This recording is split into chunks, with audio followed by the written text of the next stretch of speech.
there are two perspectives on this conflict. So Jews did not come to a land that was empty. There's no such thing as an empty land. There was an indigenous population.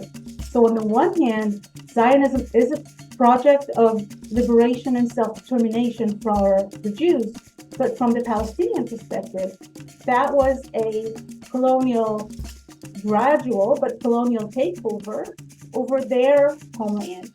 And this conflict, which is a national and a colonial conflict, has not been resolved. That's Dr. Smadar Ben-Natan, Israeli professor of legal studies and a human rights lawyer. Welcome, everybody, to Chino Y Chicano. I'm Matt Chan, the Chino. I'm Enrique Cerna, the Chicano. Well, Dr. Ben-Natan is teaching courses at the University of Washington on law and religion in Israel, as well as international human rights. And coming up, we'll be talking with her about the Israeli-Hamas war to try to get some understanding, Matt, about what's happening from an historical perspective there. And of course, as we record right now, there is a ceasefire allowing for an exchange of Israeli hostages and Palestinian prisoners. And amidst this, protests here in Seattle and across the country, and sadly, a man pleading not guilty to attempted murder in connection with the shooting of 3 college students of Palestinian descent in Vermont, an attack that's also being investigated as a possible hate crime. You know, the divisions on this matter just so intense. Well, it's intense, but it's also kind of indecipherable. Right. I mean, I don't really know why one group is being pitted against another, and the emotions are running high. The rise of anti-Semitism in this country is stunning to me. I mean, I know it was always there, but I guess, there's faction in this country that just operates in a world of xenophobia, so they never pass up an opportunity to hate someone. That's right. And I think, that's always been there, but some of these college students that are protesting Hamas, I mean, I get it. We all want a ceasefire, but to villainize all Israelis I don't know if that's productive at all. And I don't know if all Israelis feel the same way that the Zionists do, which, Dr. Ben-Natan will kind of give us sort of a breakdown of what that really is about. Yeah, she has some insights on really the tensions within Israel as well toward Prime Minister Benjamin Netanyahu, who before the war started was under investigation. And well, he's their Trump, right? Yeah, he really is.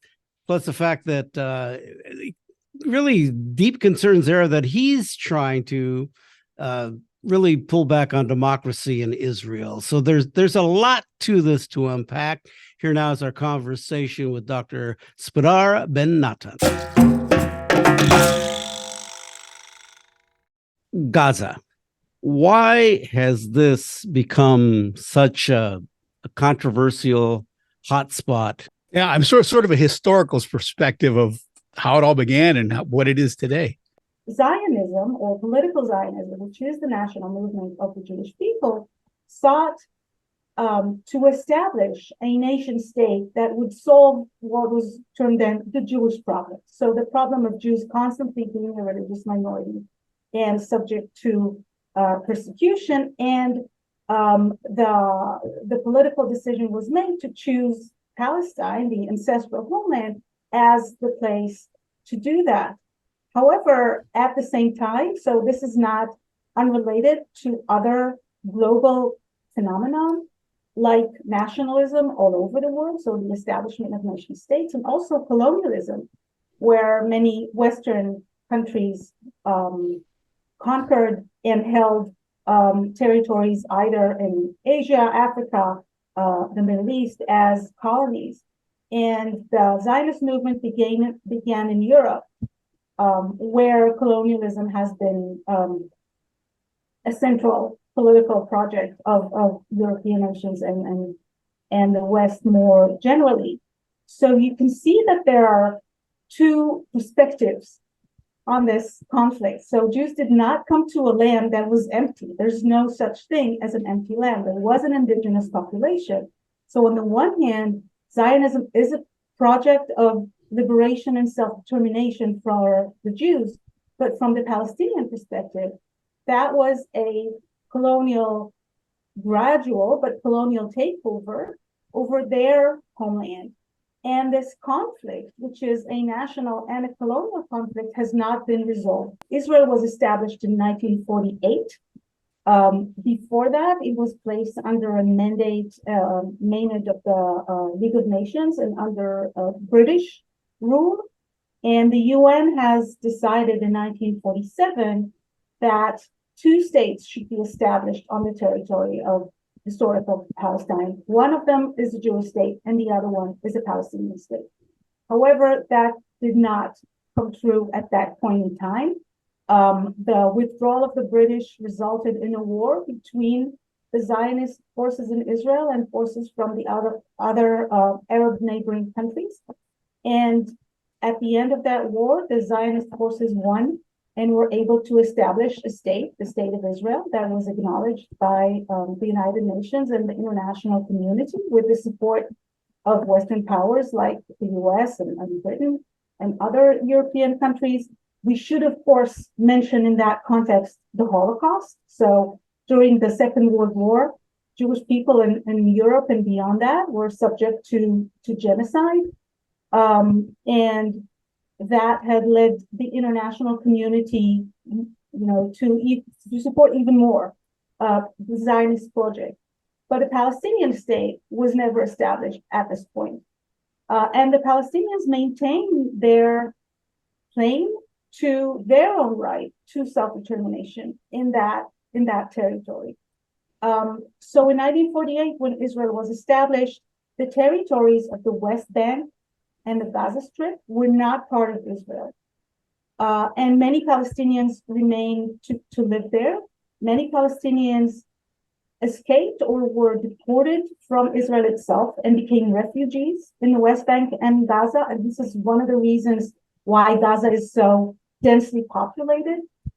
Today, many of the people there are refugees who were displaced. Since 1948, they've been displaced. Yes. Yeah. Wow.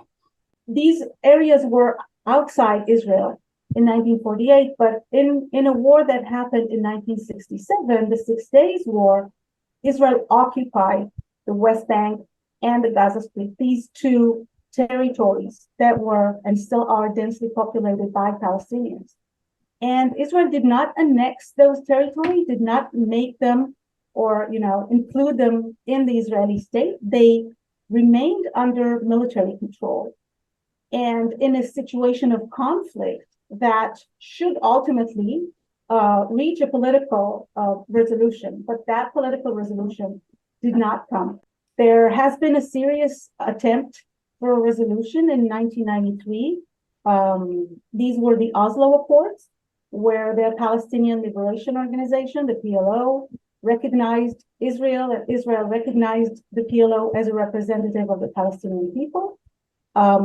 Both parties agreed to establish a Palestinian Authority, which would rule temporarily the West Bank and the Gaza Strip until a final political resolution will be made in several years. And that was supposed to bring about the creation of a Palestinian state. Why did that not happen?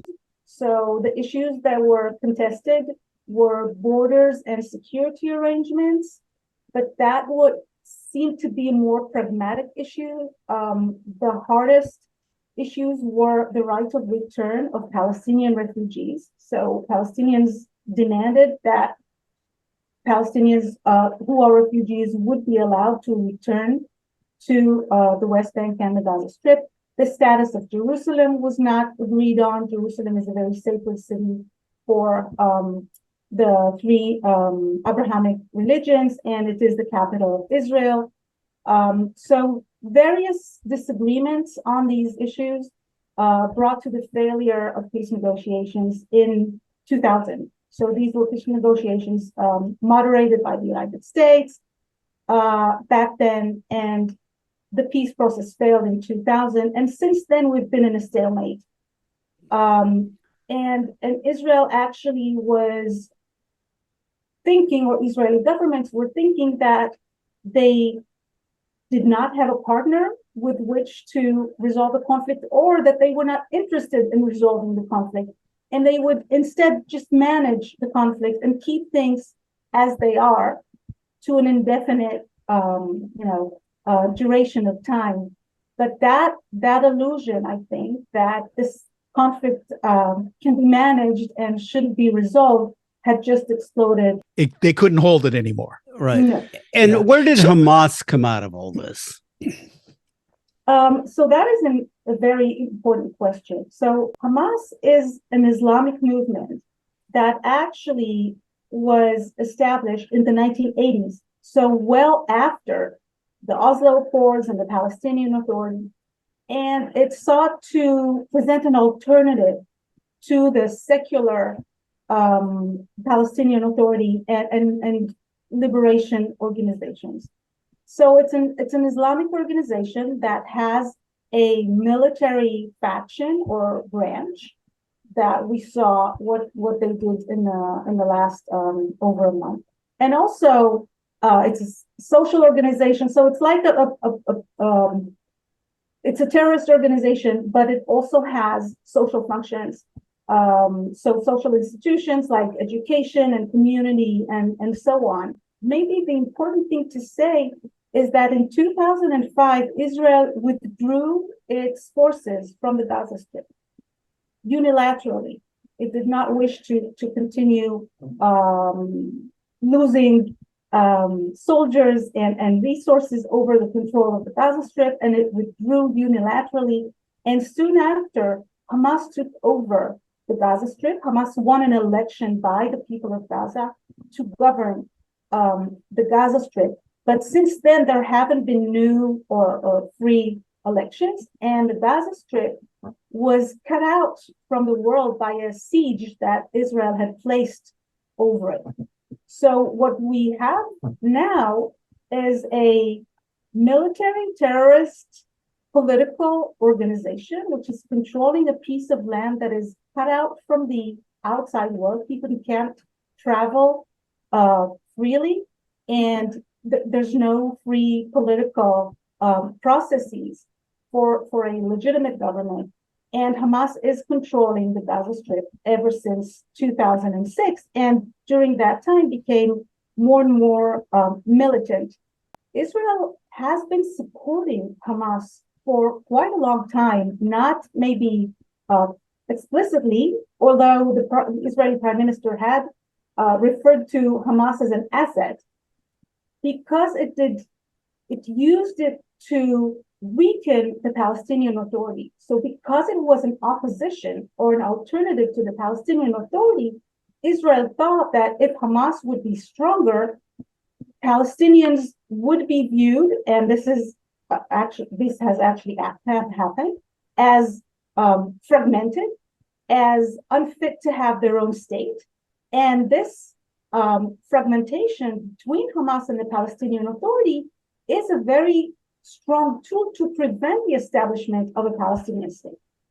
So the Palestinian leadership is indeed bifurcated between the Palestinian Authority and Hamas, and this has worked against Palestine in the international community, but it has also been supported by Israel that since 2000 had not wanted to enable in any way, shape, or form the formation of a Palestinian state. So what do the parties want? I'm still a little unclear on Zionists. What would be the analogy in the U.S.? I mean, because they seem to be much more of a political force as opposed to representing everyone in Israel. So can you explain that a little bit? Zionism is it's a useful term to explain the difference between Jews, which belong to a religious group, and Israel, which is a state that is based on a connection between, so an understanding of Judaism also as a nation. Okay, so the Zionist is the state ideology of Israel, and it means that the Jewish people are, in fact, a people, a nation, not just a religion with religious practices, and they are exercising their national sovereignty within a framework of a state. So it's a state with a formal religion. There's no separation of church and state like we know it here. Mhm. Other countries where there's a state religion, like Islamic states, for example. But it's a secular ideology that looks at the Jewish people as a nation rather than a religion. So Okay. not all Jews are Zionists. Not inside Israel and not outside of Israel, but this is the Israeli state ideology. The Palestinian Authority, or the more secular and left-wing leadership of the Palestinian people, want to establish a sovereign state. They want a Palestinian state. And they have been willing to compromise with Israel and establish that state only in the West Bank and the Gaza Strip, and not over the entire territory of historic Palestine. Hamas has been far more radical. And although it does aspire to a Palestinian state, that state would be a Muslim religious state in their vision. And also, it's unclear whether Hamas is willing to compromise territorially or it seeks to eradicate Israel and establish a Palestinian state on the entire territory. So there have been significant signs in the past that Hamas would be pragmatic and would be willing to compromise the territorial aspect of the conflict. But certainly there's a difference between the Palestinian Authority and Hamas. And significant parts of Hamas do wish to wipe Israel off the map. Just one thing, add to that the more right-wing elements in Israeli politics and society wish to control the West Bank and the Gaza Strip and annex it, make it part of Israel, but without giving full and equal rights. In that effort, have they established settlements in those areas? Yes. So in these efforts, and ever since soon after the occupation of 1967, Israeli governments have established many settlements in the occupied Palestinian territories. Today, 500,000 Israelis live in settlements in the West Bank. Israel also had settlements in Gaza, but that was harder to maintain security-wise, and these settlements in Gaza have been evacuated in 2005, what I referred to earlier as the withdrawal or the disengagement of Israel from Gaza. So currently, there are 500,000 Israelis living in settlements in the West Bank on the Palestinian territories, and there's a system of an separate and unequal rule of Jewish citizens and Palestinians in the West Bank. It's clear that, what happened a month ago or a little over it was horrible. I mean, it's a cycle of retribution and human suffering that, is just unspeakable. And I think that people in the world kind of say, like, we need this to be resolved, but there seems to be no will. But how has that manifested itself in other countries, like especially in the US with the rise of anti-Semitism and stuff? I mean, has that strain always been there and it's been revealed? Or I don't really understand what is at work here, because there should be sympathy for both sides. The situation is that both national groups, both Israelis and Palestinians, have large diaspora communities in the United States and elsewhere. So there are many Jews in the United States. There are also many diaspora Palestinians or other members of other Arab nations who are sympathetic to Palestinians. And these groups look at what is happening in Israel-Palestine as very connected to them. They care a lot about what is happening there, and that is polarizing these diaspora groups around the world. Now, I think several things have happened to make this even more polarized. As I mentioned before, Jews have been subject to discrimination, to anti-Semitism before, but with the establishment of Israel, most Jewish communities in the United States and in the Jewish diaspora elsewhere maintain a very strong connection that turns into an identification with the state of Israel as something that represents there. And therefore, anything that happens in Israel or anything that the government does either is identified by Jewish communities as representing them or identified by others as representing Jews outside of Israel. And that is in spite of the fact that there are Jewish groups who are not identifying with Israel, that being Jewish doesn't mean that you're a Zionist or that you necessarily support the state of Israel. But the sentiments of antagonism are spreading from the state of Israel to the entirety of Jewish communities. And then the policies of Israel that are very controversial and can be very cruel and oppressive are being projected on Jews as representing them or as supporting them. And it intensifies anti-Semitism and hatred towards Jews. I mean, it's not unlike, I mean, I'm Chinese, right? And so if China does something, you cringe for a minute and you go like, I know this reflects on me, even though I am so remotely from China. The same or similar things can be said about Arab Muslims, Arab Muslim communities in the United States that sometimes identify with the Palestinian cause. And certainly there's a dangerous linkage that has been made since 9/11 in the American public between Muslim religion and terrorism, and Islamophobia has been on the rise. And that is also, in a sense, feeding into some of the hostility that you could see towards Muslims or Middle East people of Middle Eastern heritage in the United States, and to this polarization between these groups. So what is the aspect of young college-age students, white students, that are like protesting, ripping posters down? I mean, what's their gripe? I mean, is it the colonialism part of it, the colonizer part?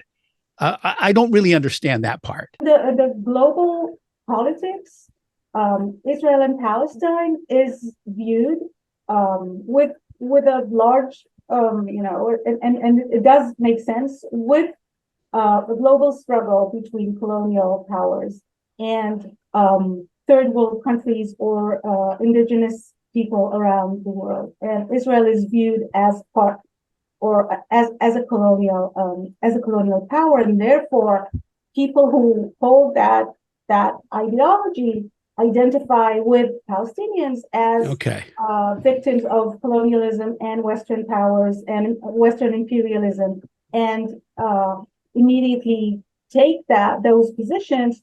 Although those positions should be a little more nuanced, because colonial struggles don't justify all means. So it's also a question of what means are being used. Even if the struggle itself is justified, what means is it justified to use? And certainly massacre of civilians is not one of them.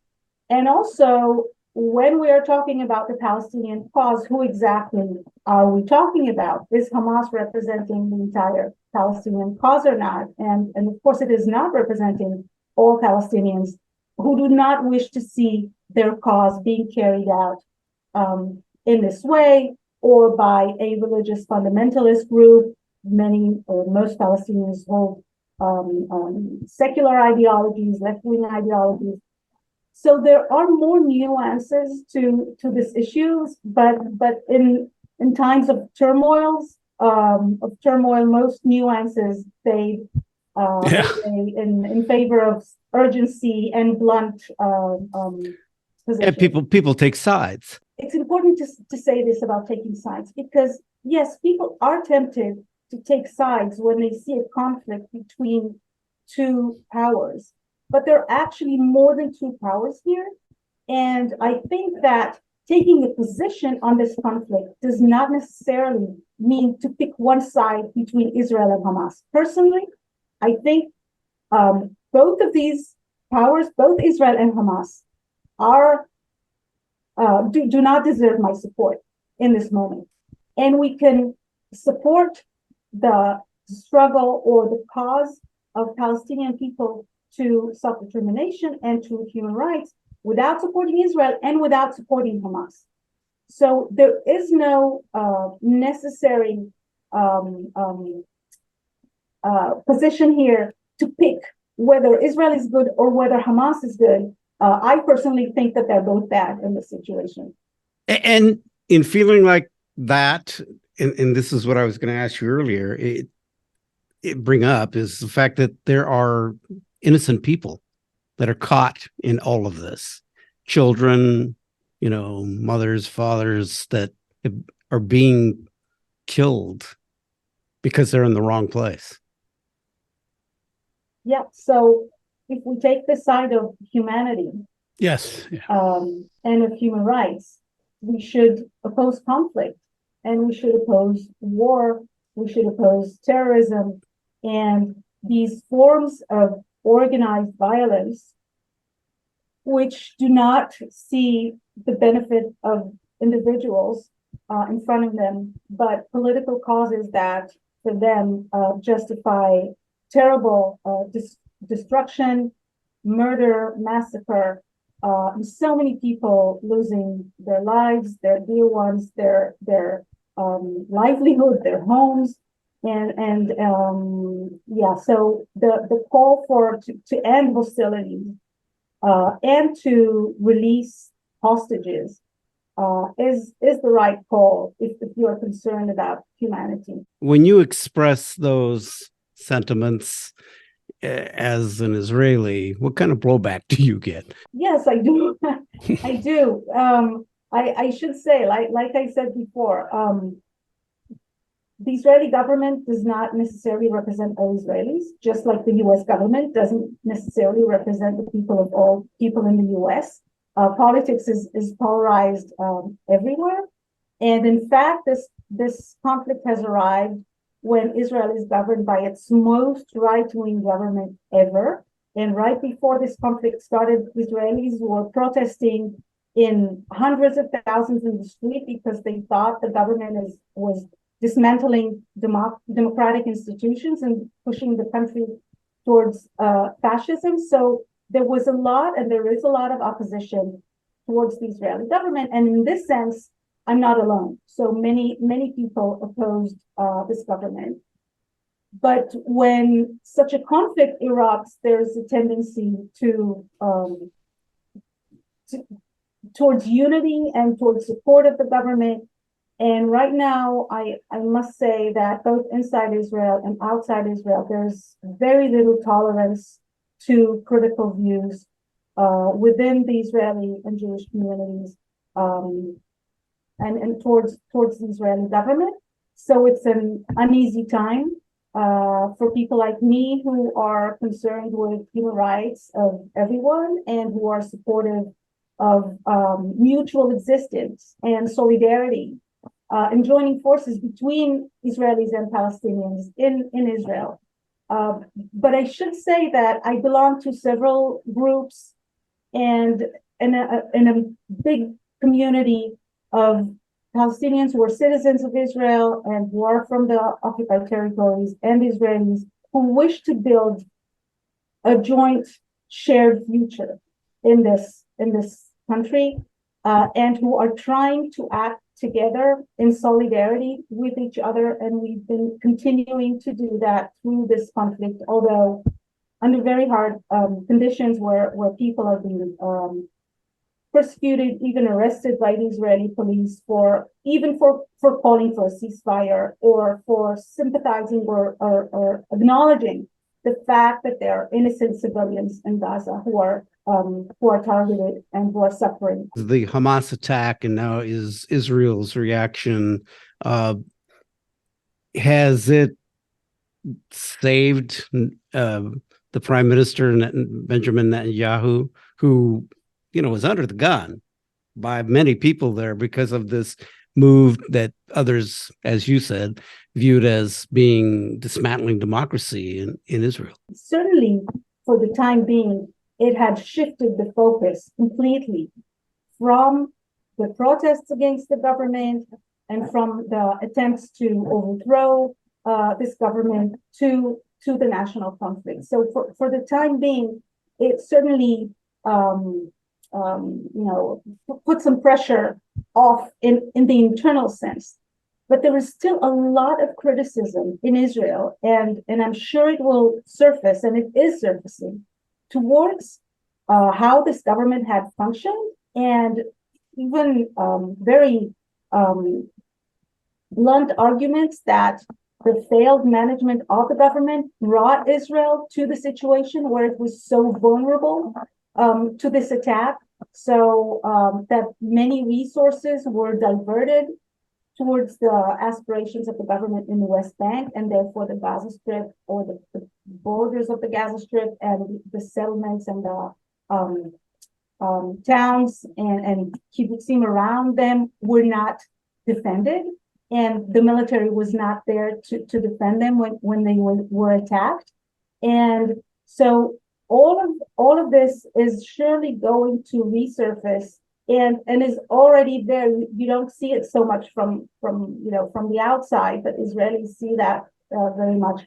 This government is still very much contested, including the way it had brought us to this point of such vulnerability and such losses in Israeli lives and in hostages that Israel has never seen before.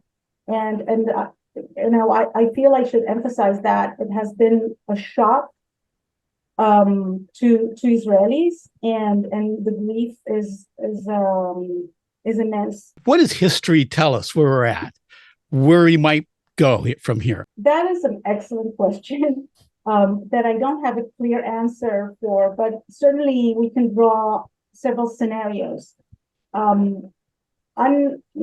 Undoubtedly, we are in new territory, so this is a watershed moment. There has not been a moment like that in the history of the conflict, where Israel was attacked and threatened so much, and Hamas was able to launch such an attack, and it changes the paradigms through which the parties look at the conflict.